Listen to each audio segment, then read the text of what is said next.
Esta noche nuevamente tenemos la oportunidad de platicar con el doctor Adolfo Laborde Carranco, quien es internacionalista. Adolfo, muy buenas noches, gracias por permitirnos enlazarnos contigo. Sí, muy buenas noches, un saludo a todos. Y Adolfo, dos acontecimientos de estas dos últimas jornadas importantísimos a nivel internacional. ¿Qué te parece si hablamos de ellos en orden cronológico? Claro. Ayer, Niza, Francia, ¿ante qué estamos? ¿Este terrorismo, una nueva expresión de él? Mira, sí, nos enfrentamos ante una oleada de actos sin razón desde mi punto de vista, actos que al día de hoy no se logran dimensionar en términos de la modernidad.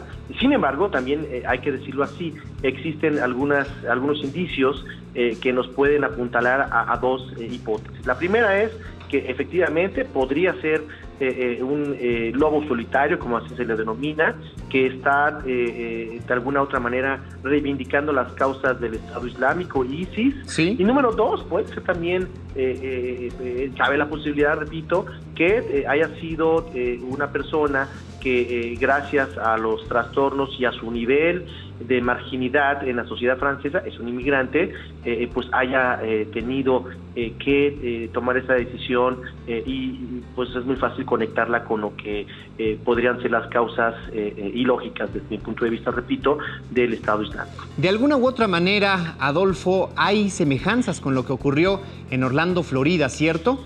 Mira, no me gustan los paralelismos, pero efectivamente en este contexto sí podríamos hablar de dos personas que desde el punto de vista de la psiquiatría o los psicólogos podrían denominar brotes psicóticos. Se psicotizó uno tanto el otro como el otro, si es que así es, si lo refuerzan los propios especialistas en la materia, y bueno, pues actuó de esta manera tan irresponsable, ¿no?, y tan salvaje.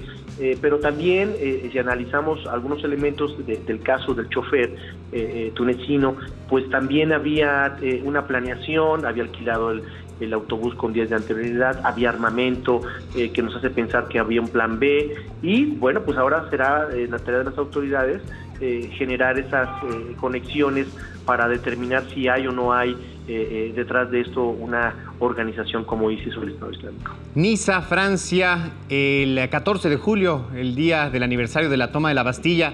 ¿Hay importancia en el simbolismo de estos aspectos? Es emblemático, por supuesto, se festeja la victoria del pueblo hacia los privilegios, se abolieron los privilegios de esa clase noble que tanto daño le hizo a este país. Y bueno, pues de alguna manera también representa lo que posteriormente fue libertad, fraternidad, igualdad. Y bueno, pues cuando chocan las concepciones y las formas de ver el mundo, pues quizá un resultado sea como el que vimos el día de ayer. ¿Y por qué otra vez ellos, Adolfo? ¿Por qué otra vez Francia? Recordemos enero de 2015, Charlie Hebdo, recordemos también los acontecimientos en el Bataclan. Es uno de los países que tiene más población junto con Alemania, de población de origen musulmán, número uno. Número dos, hay un pasado colonial que abrió las rutas de la migración, ¿no?, de primera, segunda generación, tercera quizá. Y número tres, lo comenté desde el principio, hay mucha gente que no ha sido beneficiada plenamente con el proyecto de vida francés, ¿no? Y es gente marginada, que si tú conectas esta marginación con el fundamentalismo o el radicalismo, pues quizá de alguna manera podamos acercarnos a la percepción de esta persona. Y Adolfo, por la premura del tiempo debemos de brincar al otro tema. El día de hoy, ¿qué pasó exactamente en Turquía? Parecería que fue un intento de golpe de Estado, una rebelión de un sector de militares que después de una serie de pronunciamientos por parte del presidente, parece que todavía es el presidente Erdogan, pues a final de cuentas se pudo eliminar o se pudo compensar, pero bueno, es muy temprano para determinarlo. La gente salió a las calles, hay enfrentamientos, hay muertos, se derribó un helicóptero, y bueno, pues esto se da en un contexto muy complicado, sobre todo por el tema de la alianza que tiene Turquía con Europa y, por supuesto, el rol geopolítico que juega este país en el terreno del conflicto en Siria y, por supuesto, con ISIS. ¿Sería necesario aclarar, estar seguros cómo quedaría conformado el régimen político en esta nación para imaginar también la reconformación geopolítica que pudiera tener la región o las consecuencias que se pudieran dar en ella? Por supuesto, el régimen de este presidente Erdogan ha sido un régimen absolutista, un régimen donde no hay muchas libertades y que de alguna otra forma tiende a radicalizarse, y por supuesto pues también se necesita Turquía para poder combatir el Estado Islámico.